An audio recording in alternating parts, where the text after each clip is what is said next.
Hi, and welcome back to this episode 5 of Season 2 of Indefensible New Zealand. I'm Simon Ewing-Jarvie.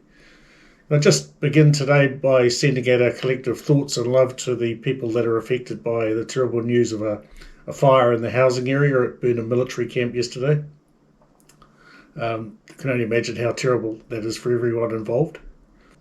This episode is being done in the lead up to the 2024 budget, which will take place in a couple of weeks in May in New Zealand. And there's many people commenting or speculating that there's going to be an increase, a substantial increase in the spending for defence and foreign affairs. Well, that remains to be seen, but what is important is to ask the question, well, if there is more spending, then what should it be on? A lot of discussion takes place about what sort of hardware and how many people the New Zealand Defence Force should have in order to achieve its mission. Considerably less discussion takes place around what the government and the people of New Zealand should be doing for the NZDF to be able to achieve its mission. And I want to explore that today in this episode on national power, and particularly on optimum national power and ways we could move towards that. So what is national power and how do we optimise it?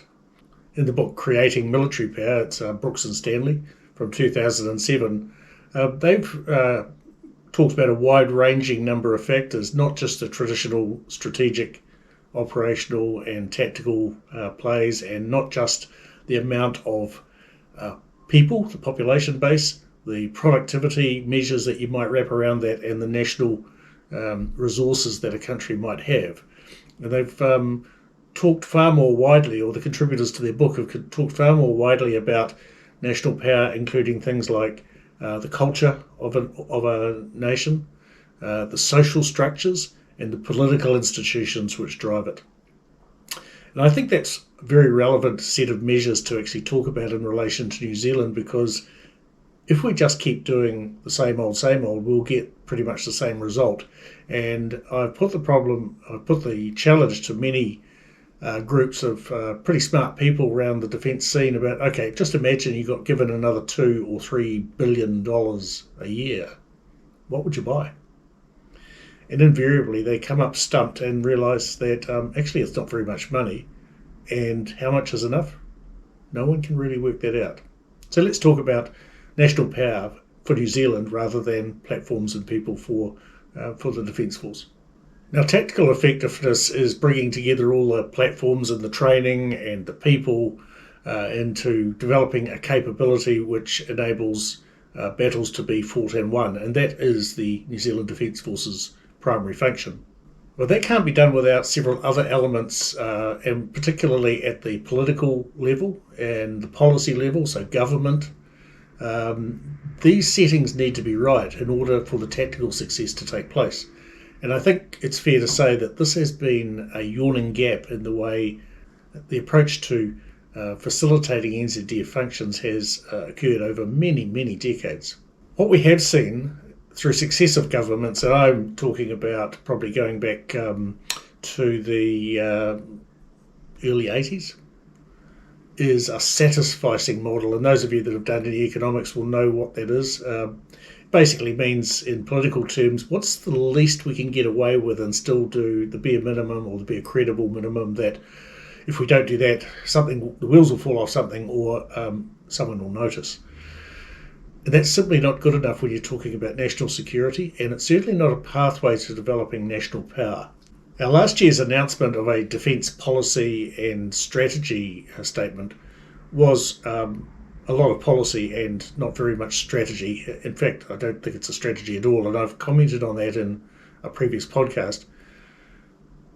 There's a lot of words. They bring together a lot of previously held ideas and things that have been written about. But if you had to say what that is, it's a meta policy. It's a policy that sort of wraps around and sits over the top of 10 or so other existing policies that various governments have established. A strategy, it is not. And I'm looking forward to, I'm hoping that this government will take the opportunity soon to develop an actual strategy that is something that can be executed. Let's face it, writing a strategy doesn't actually cost very much. There's a few people's salaries that you're probably already paying anyway. Strategy only costs in the execution. And if we are fixated on the cost of buying platforms and developing tactical capabilities, we're not actually executing a strategy at all. So success for New Zealand really requires us to focus on or bring together a whole lot of threads. So it's people, ideas, industry, economics, alliances, all sorts of factors that need to be well thought through and well integrated in order for the government to be able to execute a national strategy for developing national power and for national security. Now, I'm not suggesting that we put our economy on a war footing, but I am suggesting that we should move it closer to that. And if we're not going to do that, if we're not prepared to do that at all, then basically we're saying we don't believe all the reports that are coming in of a rapidly deteriorating security situation. Where you would have to be hiding under a rock and completely disconnected from all news sources to think the world is at peace and that the situation worldwide, not just in our region, is deteriorating. To think we should wait 5 years, 10 years for a normal acquisition process to slowly build up the economy just to have a change of government and go back to another review is madness. New Zealand does not have the national power now. It does not have the national resilience, and it does not have the information it needs, the productivity it needs, or the people it needs to contribute effectively to its own defence. Now, I know knockers in this discussion often say, well, who's going to invade New Zealand? Well, no one needs to. Go back to season 1 if you want to listen to some of the ideas that I put out there about what can happen without any alien boots on the ground. I don't mean E.T. kind of aliens, you know what I mean. I'm not saying we should be completely self-sufficient. That would be madness. While we can trade in the world and buy things we need at good prices, and we can sell things that we produce at good prices, we should. But when those circumstances change, we should be able to be self-reliant in things that are absolutely vital. And you know as well as I do what those vital elements are, the things that arrive just in time on ships to keep the country running: the fuel, the oil, the lubricants, the chemicals, and so on. As I said earlier, traditional views of national power are focused on population size, wealth of resources, productivity, the industrial base, and so on and so on. But these measures are not the factors that are contributing to significant levels of national power and quite good national security in many, many countries in the world. And I think about the Baltic states, Estonia, Latvia, and Lithuania, the Scandinavian countries, Finland, Sweden, Denmark, Norway, and so on, and Israel. Now, these are all countries that have very, very small populations. They don't have tremendous natural resources. Some have almost none. And many are surrounded or bordered by enemies, people who are quite happy to disregard the rules-based order like Putin in Russia, and like some of the Middle Eastern countries that are currently engaged in conflict. So, what is different about those countries? We often look at them and compare ourselves to them on all sorts of measures. Well, why not in terms of the way they develop national power? Well, what is different, as was mooted in the book I mentioned earlier, is their culture, their societal structures, their political institutions are geared towards developing national power. They've had problems before. They know they'll have them again. And in this they've learned. One common thread that goes through all those countries is they have some form of national service. Conscription, balloting, call it what you will. But instead of being the negative that it's often been seen in countries like ours, it's actually seen as a positive. In many countries, it's highly competitive. The people who go through the national service program have all sorts of benefits. They develop networks that sustain their careers for their entire lives. I'm not suggesting New Zealand needs conscription, but I am suggesting that New Zealand needs voluntary national service now. Now, I've written and spoken about VNS a lot. It's a policy that I refer to as a coordinated self-interest. So the country needs something, the individuals need something, and you find a way to work through that. So voluntary national service, for instance, for young New Zealanders might not see them necessarily serving in the Army, Navy or Air Force. It might see them in the police, fire, ambulance, medical system, all sorts of ways that you can serve your country, the civil defence and emergency management, as occurs in many countries like Singapore. And what do they get out of it? Well, they get fantastic training, and they get potentially get tertiary loans. They get tertiary education for free, or their loans remitted as part of their service remuneration. There's a multitude of ways that voluntary national service can be implemented that is highly sought after by individuals. And I'm not saying vast numbers, because realistically, New Zealand doesn't have the capacity to take in, say 50 or 60,000 eligible 19-year-olds each year, and a whole lot of them, wouldn't be able to walk off the bus to the showers without, having a medical event. So if everyone is eligible and the standards are set at a certain level, I'm confident that we could actually have a reasonable inflow of people. Now, that does give us a larger defence force, that's true. But equally as important is it shapes the culture of society. It builds military capability, and it creates a more resilient society at the same time. And if people don't believe that, then they don't believe in any of the other social interventions that are being proposed at the moment, like boot camps, limited service volunteer schemes, and so on and so forth. Another key element of generating optimum national power is the way that we take care of people who have served or are serving now, because that's the window into the system that people who are not involved measures how seriously the country takes service and how well they can expect to be cared for, or for their family members can be expected to be cared for if they are to serve the country in some form. So in terms of former servicemen and women, I'm avoiding the term veterans because I know it's a loaded term, but anyone that has got a service number that shows they have put on a uniform, we have to do a whole lot better. And it's not just a matter of doing the right thing by them by creating and observing a service covenant between the government and the people and those that served. It's actually about providing an example of how desirable it is, or how well you'll be taken care of should you serve the country. And that's an important part of national power. So what about money? Because all this does cost. New Zealand has to stop choosing to be poor. And by that I mean we get really, really busily engaged in a whole lot of really low value activities like tourism, for instance. There's people making money out of tourism, but there's a whole lot of people working for minimum wage or not much above it just to keep that whole system running. And you only have to look at when the lockdowns happened to see how vulnerable industries like that are. So in governmental terms, there's a big role for a targeted research and development here to generate ideas, innovation, and position New Zealand as a leader in technological innovation. You go anywhere in the world where something pretty cool is happening, some new innovation, there'll be Kiwis involved, but they're not here and they're not doing it for us by and large. We're not the place where many New Zealanders choose to create their innovation. So where else can the money come from?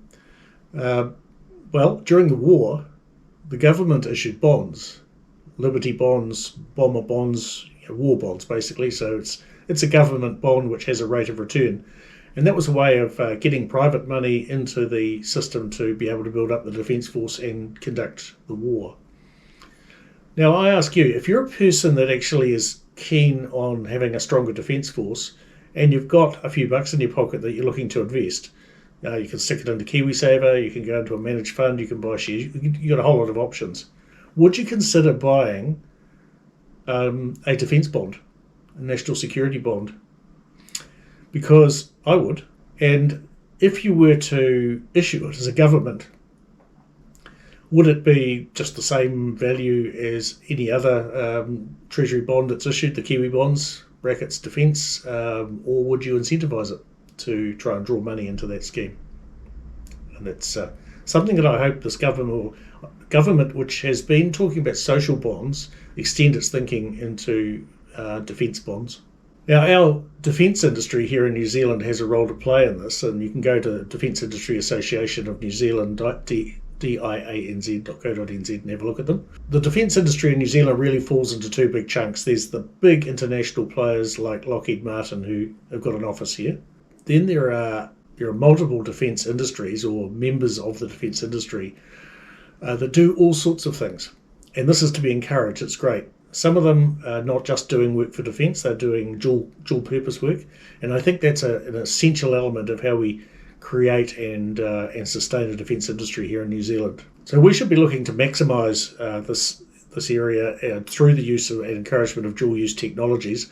For instance, the company that's making computer games can also make weapons effects simulators, flight simulators, ships, bridge simulators, and so on and so forth. Drones are a classic example of a multi-use technology, and we can go on and on about this, but the thing is, these companies in many cases are world leaders or have the potential to be, and they may not even be considering the defence space because it's simply too hard to engage, and we need to change that in our governmental settings to encourage the maximum development of national security capability products and services here.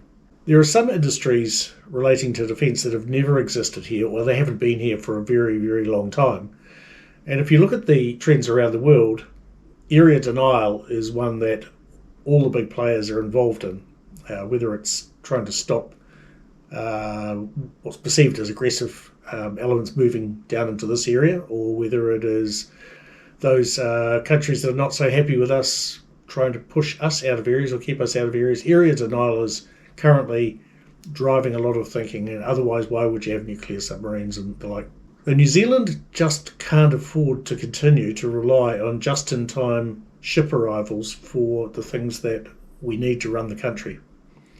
Most people don't realise just how quickly this country would grind to a halt if fuels, oils and lubricants stopped coming here.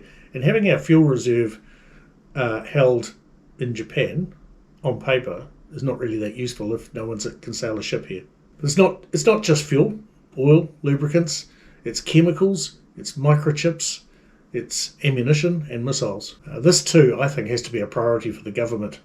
Developing some type of some type of policy which will build resilience when the ships stop coming, because there is going to be a day when they stop coming. And we only got a small taste of that during COVID, where we're at the end of a long shipping trail and it just became too hard to meet protocols, so the ships, some of them just stopped coming here. Now, in my consulting work, I do a lot of work with business continuity planning and management, and many of the organisations that ask me to help them are looking for a way of testing their policies and procedures. So we design and we conduct essentially business war games, so business simulations that create a dilemma for either the board of directors or the leadership team or both. Because let's face it, a plan that hasn't been tested is not that useful. You really have to test plans regularly to ensure people are familiar with them and to find out what will happen, where the fishhooks are in them.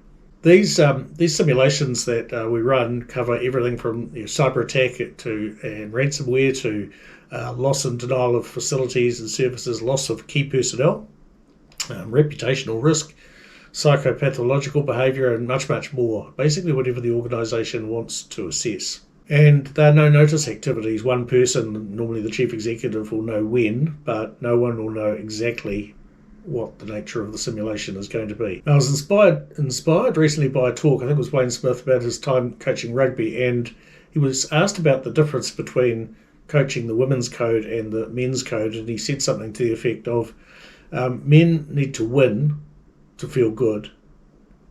Women, by and large, need to feel good in order to win.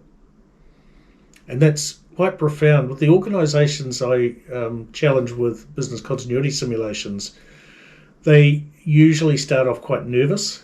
They eventually find their feet, read their plan, break up the piece of work, usually a bit of coaching and mentoring to move them through it, and they get to a reasonable outcome at the end and feel pretty good about it. The realisation that they didn't get everything right, but they would have actually handled the situation had it been real, means it's a win, and they feel good. So I'd say that organisational leadership teams are much more like women's sports teams when it comes to feeling good in order to win, rather than the other way around, because you aren't always going to win. And the real test of leadership is when you're leading a team that's continually losing. And it might be tough on the rugby field, but it's lethal on the battlefield. I have to say, mostly though, the organisations that we're doing this kind of work with are the minority. The vast majority of people, the vast majority of organisations are much like the vast majority of people, that they're kind of not too worried about some event happening. Auckland will say, well, we're not earthquake prone, so your messaging about earthquake is not really right. And I think it's fair to say that the vast majority have no up-to-date policies and procedures in order to build resilience. They've got what they have to have, which is a fire escape plan and health and safety and emergency plan for this and that, and they've got coloured jackets that people can put on to count heads when they move outside. But that is not resilience, that's not preparedness. And we really, as a country, have to do much better, because if we can't even get our organisations to this position in terms of highly likely events, what chance have we got of building resilience for war? So let's talk about the New Zealand people. Is the public at large up for a war? No. There's a diminishing number of people who have any direct memory of the visceral nature of war, of having a parent or having gone themselves, or having a parent, family member go to war and hopefully come back, or having a neighbour that was sitting on the porch, shell-shocked, PTSD, maybe missing a limb. I had a teacher in primary school who was missing an arm and had shrapnel burns all over his face. Now that can't help but have an effect on people understanding the true nature of war and the need to prepare to try and minimise that harm. But the growing number of children and young people who go to Anzac Day services do not have that visceral connection. They have at best a Hollywood connection and granddad's medals. And I'm not saying we should be scaring people into a state of preparing for war. I'm saying we should be realistic about the fact we're not prepared, and there are things that we can do to be better at that. We'll never be great at it, but we can be better at it. If we're to have a resilient country, then basically the people need to be inoculated. They need to be introduced to the realities of why things need to be done. And at the moment, if you look at the surveying that the Civil Defence National Emergency Management Agency are doing, fewer than 20% of people say that they're fully prepared to deal with an emergency in terms of the water and food they've got and other bits and pieces, medicine to see them through a shortage. Fewer than 20%. And it's much the same as the data I find with businesses and other organisations as well.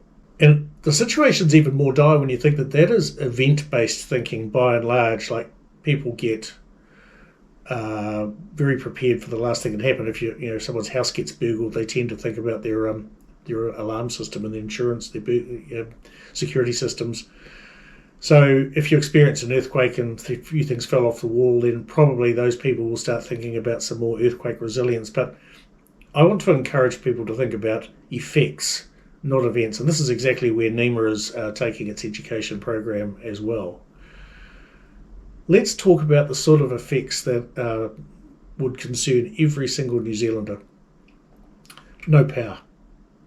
Now, whether the power is out because there was an earthquake and that destroyed a power station, or whether it's because someone threw a cruise missile 1,000 kilometres away and it landed in the power station, it actually doesn't matter. You and your family, your kids, are all without power. So you're prepared for it. How about no internet or cellular system? Once again, it could just be a natural outage, a breakdown, but it also could be that an aggressor state has severed undersea cables, of which we're highly vulnerable, or there's been an electromagnetic attack in space, or some form of space attack which has taken out satellites. How would a system which is so geared to operating online operate in New Zealand, and how would you cope? Contaminated drinking water. Now, it might just be that we've got the Havelock North problem and there's stock nearby, or there's been flooding and the water's contaminated, and so you're on a boil water notice, or you've got to carry a 20-litre jerry cans down the street to go and get them from a pickup point. Or it could be that a fifth columnist in a situation has put some toxin in the water supply. What about hospitals overflowing, or no pharmaceuticals available in the country because the ships just didn't come? Not enough planes came. What about no petrol or diesel? We're highly vulnerable to the last tanker that arrived. Now, I'm not suggesting the entire country should become an episode of Doomsday Preppers, but I hope I've made the point that effects felt in natural disaster here in New Zealand are actually the same effects that you find if you have an aggressor, a war in the region, area denial strategies, something short of war, but people make it difficult to move around, and we're not ready for that either. So I think that's probably enough. In terms of national power, there's a lot of work to do, and there's things that the government needs to do in terms of its policies about developing national power, about getting the right agencies, and we need that National Intelligence and Security Agency that was recommended a couple of years ago that needs to be stood up. We need to encourage research and development in the right areas. We need to encourage the defence industry generally, and particularly anything that we can build dual-use technologies out of. Organisations need to think about their business continuity and crisis plans, because we need you running to keep the economy running. And every single person needs to think about what it is that they can do, from perhaps volunteering in a voluntary national service setting to just making sure that you can cope with effects-based problems like lack of power, water, pharmaceuticals, and so on. So that's it for now. I didn't mean that to be doomy and gloomy, but I realise it might be sounding a little bit that way. Something a bit more upbeat next time. So if you've got any questions for this podcast, just send them to me. Go to unclas.com and just go to the contacts page, and I'll do my best to answer your questions from there. In the meantime, be careful out there and go check your emergency water supply.